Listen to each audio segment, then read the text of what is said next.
Assalamualaikum warahmatullahi wabarakatuh. Pertama-tama sebelum yang utama, tahukah kalian semua bahwa beberapa tokoh tersukses dunia seperti Bill Gates, Elon Musk, Barack Obama, Jack Ma, Oprah Winfrey, dan lain sebagainya memiliki kualitas tidur yang memenuhi kebutuhan 7-8 jam dalam sehari di tengah kesibukan mereka yang sangat padat. Mengapa demikian? Saya dapat menjawab pertanyaan ini dengan satu kalimat sederhana. Ya, karena menurut mereka tidur itu penting. Mengejutkan bukan?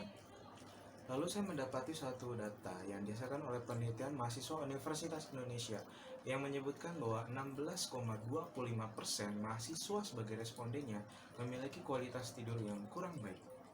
Suatu fakta yang cukup menyedihkan. Berangkat dari data yang saya dapati ini, saya ingin mengajak semua kawan-kawan semua untuk menyadari betapa pentingnya bagi kita untuk menjaga kualitas tidur kita, dan saya sadar betul bahwa beberapa dari kita mungkin mengalami kesulitan dalam memenuhi waktu tidurnya dengan optimal. Mungkin salah satunya karena permasalahan asmara, entah itu hutang yang terus melilit, atau bahkan kebiasaan buruk dari kita yang terus kita sesali tiap harinya. Oleh karena itu, izinkan saya pada kesempatan kali ini memberikan solusi kepada kawan-kawan semua untuk dapat memenuhi kebutuhan waktu tidurnya dengan optimal dengan salah satu metode yang cukup terkenal di dunia, yaitu hipnoterapi. Dan ini pula yang melatar belakangi saya untuk mengangkat topik hipnoterapi untuk meningkatkan kualitas tidur. Sebelum saya memulai pembicaraan kali ini, izinkan saya untuk terlebih dahulu memperkenalkan diri.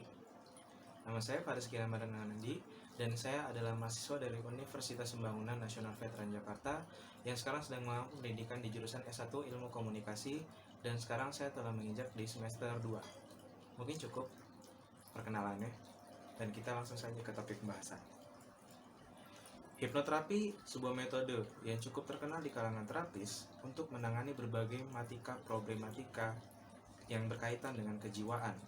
Caranya yang mudah dan keefektifan metode menjadi beberapa alasan kenapa hipnoterapi favorit bagi masyarakat luas dalam menangani problematika ruhnya. Hipnoterapi menggiring diri dan pikiran kita untuk berada di alam bawah sadar dan mendorong diri kita untuk rileks. Ketika itu, kita akan lebih mudah untuk menerima saran dan kita menjadi mudah untuk memodifikasi ataupun mengubah perilaku kita. Hipnoterapi juga dapat dijelaskan secara medis yang mana meyakinkan kita bahwa metode ini aman untuk kita lakukan.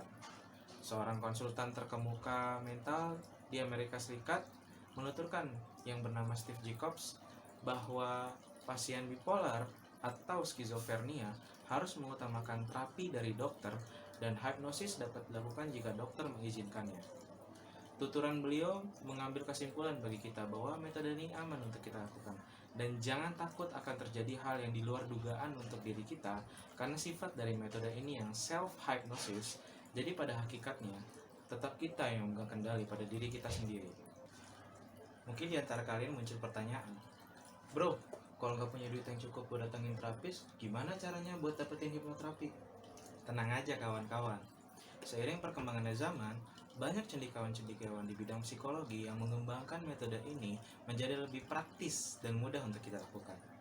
Dan pada kesempatan kali ini saya akan mengambil contoh suatu karya yang cukup terkenal di Indonesia pada tahun 2007, yaitu karyanya R.B. Sentanu yang bernama Quantum Ikhlas atau teknologi aktivasi kekuatan hati. Kenapa saya mengambil contoh ini? Karena kebetulan saya punya bukunya dan saya telah membuktikan sendiri keefektifan metode yang ditawarkan oleh Quantum Ikhlas ini. Teknologi Quantum Ikhlas ini mengambil gelombang alfa sebagai stimulusnya, dan R.B. Sentanu menginterpretasikannya dengan suara agar otak kita untuk memancing otak kita merelaksasi, dan pada saat itu terjadi, kita lebih mudah untuk menerima sugesti. Sama bukan konsepnya dengan hipnoterapi? Oleh karena itu, di sini saya sangat merekomendasikannya bagi kalian yang ingin memulai terapi ini, tetapi tidak punya modal yang cukup untuk mendatangkan terapis, dan karena juga media yang digunakan pada metode ini yang sudah kita temukan di berbagai platform streaming seperti YouTube, Spotify, dan lain-lain.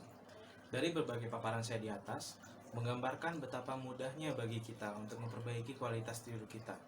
Karena dari kualitas tidur kita menggambarkan akan seperti apa kita menjalani hari demi hari. So it's your choice guys. Tidur secukupnya dan hidup bahagia, atau tidur yang lama tetapi hidup merana. Sekian dari saya, kurang lebihnya mohon maaf. Assalamualaikum warahmatullahi wabarakatuh.